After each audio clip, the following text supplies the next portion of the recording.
Mas olhando para trás, Marina, qual foi o momento mais difícil da sua vida? Olha, com certeza o momento mais difícil da minha vida foi aquele que eu relatei, né? Naquele surto de malária e sarampo, numa situação de extrema vulnerabilidade, sem médico, sem nenhum tipo de socorro, perder em 6 meses a minha mãe, minhas 2 irmãs, um primo. 6 meses? E esse meu tio, que era uma pessoa que eu tinha uma ligação muito forte, esse que era cesteiro, foi um dos piores momentos da minha vida, sem sombra de dúvida. E a tua fé nesse momento, como ficou? A minha fé era fortalecida, não é? Porque meu pai entrou em profunda depressão. Putz. Ele e minha irmã mais velha. E eu me lembro que ele ficou numa rede sentado e não conseguia trabalhar. E de repente a nossa conta foi aumentando com a pessoa que fazia a venda, que chamava marreteiro, né? Ah, é? Fazia uma venda no varejo. Sei. E um dia essa pessoa passa na estrada, passava assim uma vez por semana, que a estrada na época era de barro, muito, muito difícil. E eu desci para comprar as coisas que a gente precisava, sal, açúcar, algumas coisas, o leite para minha irmã caçula. E ele disse, não dá mais para vender, Maria. A conta do seu pai está muito alta. E aquilo foi uma coisa muito difícil para mim. Eu digo, meu Deus, esse homem vai ficar falando do meu pai, que o meu pai não paga as contas. E eu me lembro que a gente tinha um paiol cheio de arroz, até o teto, que era para o meu pai bater o arroz, que era batido na base da vara, né? Bater como assim? Ter o cacho de arroz, sei. Não é? A gente não tinha máquina para fazer esse processo. Então, você fazia uns montes de arroz assim, pegava uma vara de madeira, batendo para que os caroços se desprendessem do cacho, né? E a minha irmã mais velha também nessa situação, eu era depois dela, né? E meu pai não reagia. E ele entrou para dentro do centro e voltava uns 4, 5 dias depois, quando ele voltasse, né? Eu falei, eu vou pagar a conta do meu pai.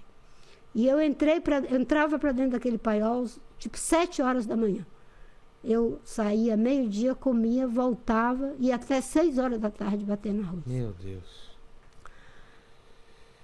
Quando ele voltou, tinha um monte de saca de arroz na frente da estrada. E ele perguntou, quem fez isso, Maria? Eu disse, foi o meu pai. Você não falou para você? Não, porque eu queria honrar o nome do meu pai. Que história. Eu acho que, às vezes, né, as adversidades, elas fortalecem a gente, né? E é incrível como essas adversidades, elas me fortaleceram. A gana por estudar, né? Por respeitar as pessoas, me colocar no lugar das pessoas. Eu tenho muita gratidão. Foram muitas pessoas que me ajudaram. Muitas, muitas, muitas, não é? Eu tenho um amigo, ele foi governador do Acre. O meu primeiro contra-cheque, eu não sabia preencher. Não sabia como tirar o dinheiro no banco. E eu fiquei no balcão, assim, né? E com vergonha. Mas o que eu faço com isso? Eu nunca tinha tido um salário, não sabia como era que preenchia um cheque. E ele viu aquilo, aí me chamou num cantinho lá. Ele era um menino de classe média alta. Aí ele disse, eu vou te ensinar como é que preenche o cheque. Aí me ensinou.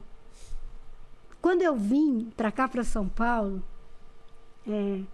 fiquei... Agora, nessa segunda vez, eu fiquei ali perto do Shopping Eldorado. Acho que é Rua Cairós, perto do Lago do Batata. Tá. Né? Eu não sabia ainda como é que se fazia uma ligação com ficha de orelhão. Nossa. Não sabia. Esse meu amigo estava na Bahia.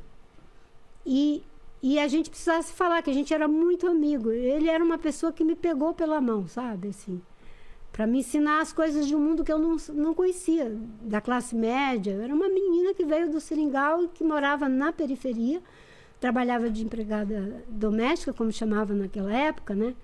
Aí ele mandou, dentro de um envelope, a ficha Ele desenha, ele desenha Ele bem. fez Ele desenhou uma história em orelhão, quadrinho para uma você. história em quadrinho. Você vai no orelhão, bota a ficha vai fazer tililim. Quando fizer tililim, aí você pega o telefone e liga para mim. Nossa. Foi assim que eu aprendi a ligar do orelhão. A ficha veio pelo correio. Veio pelo correio, ele mandou para mim. Olha e só. eu gostava muito de música nordestina, né? Por causa da herança do meu pai, da minha mãe, músicas maravilhosas. O Luiz Gonzaga foi um grande educador para mim, né? E esse meu amigo gostava também de música nordestina, mas ele gostava muito do Caetano, da Gal, do Gil, do Guilherme Arantes, enfim, e eu não conhecia. Aí um dia ele me chamou na casa dele e disse: eu vou lhe ensinar sobre música popular brasileira. E sentou comigo, e botava um, botava outro, e falava da história, falava do Gil, falava da Gal, falava do Caetano, sabe? Porque eu era uma menina que tinha muita sede de aprender, mas eu não tinha os meios. A maioria dos meus livros era ele que comprava, ele me emprestava, não é? Não é que nem hoje, né? Que você vai na internet e tem um mundo inteiro. Isso, né? Então, essas coisas eu tenho muita gratidão. Então, tem um monte de coisa ruim que aconteceu, mas essas coisas superam muita coisa. Claro, elas brilham, né? Não, é isso que faz a gente estar vivo, estar inteiro aqui, né? Quando eu vejo as pessoas, essa coisa de cancelar, essa coisa de violência. De ódio, né? De ódio, não é? Poxa vida. A gente está esquecendo do que une a gente, né? Do que une a gente tem uma base comum. Tem gente se unindo pelo ódio, né? Não importa, nós temos uma base comum, somos seres humanos. Seres humanos são falhos. Todos os seres humanos são falhos. Tem um provérbio bíblico que diz: aquele que pensa que está de pé, cuide para que não caia. Então, é muito sério isso. A gente está aqui agora, mas a gente pode falhar em alguma coisa. Não, e vai falhar, não certo? tem jeito. Agora, o problema, né, aí Jesus Cristo é bastante duro, né? Aqueles que falham deliberadamente, sabendo que estão falhando e falharam propositadamente, ele tem uma palavra muito dura. Ele diz assim: melhor seria ter amarrado uma mão na perna do indivíduo e jogado dentro do rio. Nossa. Né? Porque você faz o erro. Você sabe o certo. Né? Porque se você está numa situação, imagina alguém faz uma confabulação aqui com os compassos, sei lá quem, e resolve praticar um ato de violência sexual contra uma mulher dentro do plenário da Assembleia Legislativa do Estado de São Paulo. Isso é deliberado. Exato. Isso foi pensado, isso é planejado, isso é um crime. Não pode ter amenização. Ele sabia que seria visto, sabia que isso... Ele fez de propósito. E sabia que não ia ter repercussão, porque não ia ter punição. Porque até agora não teve nada. É porque é uma sociedade estruturada... Para proteger esse tipo de coisa. Para não dar visibilidade, para ser conivente, para permitir esse tipo de coisa. É por isso que é fundamental, né, o ato exemplar de caçar. E não adianta renunciar, certo? Porque é para caçar mesmo, para perder os direitos políticos. Não é só esse mandato que ele não merece. É também um futuro mandato que ele não merece. Entendi. A segunda pergunta é o seguinte... Tem a ver Demorou essa. Às vezes, né? A primeira pergunta ou a segunda é quase um podcast inteiro, né? Relaxa. Mas, a segunda pergunta é o seguinte: a gente vai morrer um dia, espero que demore muito tempo. A gente é novo, né, Marina? Eu com 39, você com 42? 64. 42, vou ficar no 42. Mas esse vídeo vai ficar para sempre aqui na internet. O pessoal pode voltar daqui 237 anos e querer saber quais seriam suas últimas palavras, seu epitáfio. Aquela frase para ficar ser lembrada da Marina. Qual que é? Da Osmarina. Osmarina. Você sabe que eu gravei? Foi para uma organização, acho que é do Reino Unido. Você ganhou um monte de condecoração, você viu aí E é uma gravação que vai ficar enterrada numa cápsula para ser colocada a público, acho que daqui a 500 anos. Uma cápsula do tempo? Uma coisa, com várias pessoas. Eu fui uma das pessoas que gravou para esse negócio. Não sabia disso. Eles enterram e abrem daqui 500 anos para ver. Tá numa cápsula. Eu digo enterrada nessa cápsula. Sei. Né? Vai ser uma cápsula do tempo que eles chamam. Com o que algumas pessoas desse tempo Para as pessoas daqui 500 anos entenderem... Entender o que era a cabeça desse povo que somos nós aqui. Eu, com certeza, não tenho maré nem cabeça. Já virou pó nessa época, né? Pô, daqui 500 anos, eu acho que nem com... Né? A tecnologia e a medicina vai ter que ser rápida para fazer a gente... Mas no meu epitáfio, eu só tenho uma palavra bem curtinha. Qual? Obrigada, Jesus. Poxa vida. Acho que eu vou copiar o seu aí, obrigado. E a segunda... até esqueci da terceira, pô, vai fazer chorar de novo. E a terceira é se você tem alguma dúvida. A gente falou sobre várias soluções, sobre essa busca sua de soluções, né, do meio ambiente, política e tal. Mas eu imagino que você, pela sua história, fique se fazendo perguntas, né? Questionamentos. Divide um desses com a gente, pra gente, o pessoal dos comentários tentar responder. Pode ser uma pequena questão, uma grande questão que te assombra ou que fica... Eu vou dizer que é uma grande questão sem o risco de ser pretensiosa, porque essa grande questão não foi levantada por mim, mas ela me questiona, me interpela, né? Você se pega pensando nisso. O Freud, ele diz que tem 3 impossíveis. É impossível educar, é impossível curar e é impossível governar. Se eu fosse médica, eu ia entrar em crise total, porque eu sou professora, então já estou com o impossível. Eu sou política, ele diz que é impossível governar. Já estou com 2, mas pelo menos médica eu não sou, né? Mas ele diz que existem 3 impossíveis. Mas são 3 impossíveis que são altamente possibilitadores. É uma contradição. Como assim? Por quê? Todos nós precisamos de educação.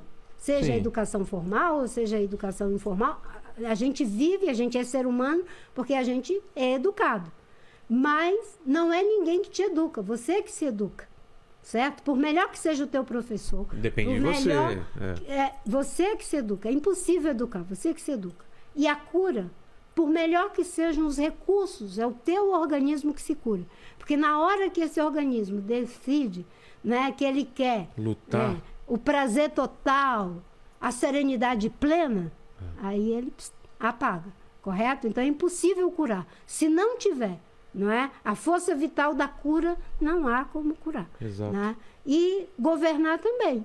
Você governa porque existe um povo, né, que faz você governá-lo. Seja de forma democrática, seja de forma autoritária. Né? É o povo que te faz governá-lo. Então, é impossível você... Eu não tenho como decretar que eu serei o governo de alguma coisa se o povo não deixar que eu governe. Entendi nesse sentido. E o Lacan ainda acrescenta mais outra. Qual? É impossível fazer desejar. O desejo, ele está aí e aqui, ou não tem como você colocar o desejo. Ele pode estar, né, inibido, ele pode estar adormecido, ele pode ser ativado, mas jamais você vai fazer alguém... você fazer desejar. O desejo está em você. Entendi. Certo? Então, nesse momento, esses impossíveis todos estão em jogo. Porque nós precisamos nos curar, nós precisamos nos governar de forma saudável, nós precisamos desejar um país justo, democrático, sustentável e, ao mesmo tempo, que seja um país diverso. Então, tudo isso está em jogo e tudo isso me faz questão. Gostei dessa pergunta. Não sei se alguém vai conseguir responder aí nos comentários. Até mais. Obrigado, Marina. Obrigado, Lene. Obrigado, Zé. Obrigado, Tássio. E o Paquito também hoje, que está mais quietão, mas obrigado também. Obrigado vocês. Fiquem com Deus. E obrigado, Jesus. Né? Obrigado, Jesus. Até mais.